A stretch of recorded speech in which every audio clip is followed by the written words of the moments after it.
Bobo ka? Sino bang tinalo netong malakas? Sayad? Nasa third round, di na naman nagkabisa? Sa maestrong round 1 pa lang, pagod agad? Buwang gusto na agad magpahinga? GL?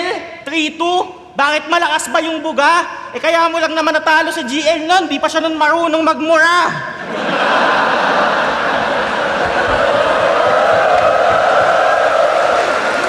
Tangina kasing mga bars yan, kung babasahin ko sa papel yung sulat mo, tasuhulaan ko sino sumulat neto, masasabi kong baka pwedeng sulat to ni Calix Casper o Hespero. Class Gio Supremo, mga bagong MCs na may talento, pero ano pang lyrical sa technical na yung techniques pare-pareho. Techniques pare-pareho. Huwag ka mag-alala. Isang atin sa mga matututo sa katana. Sa mga bars mong susupot-supot, ako yung pamukpok at labaha. Bars ko, mas solid pa sa mga sinuzumong suso ng dalaga na pag chinek mo yung profile picture na puso dun si Plasma. Ganun mag-bars.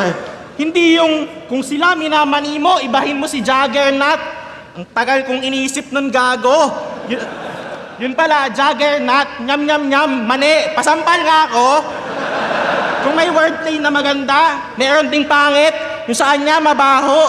Iba yung mahirap mag-gets kasi malalim, sa mahirap mag-gets kasi malayo. Ang daming gustong mag-champion ka kasi matagal mo na daw deserve. Tanginang paliwanag naman, Brad.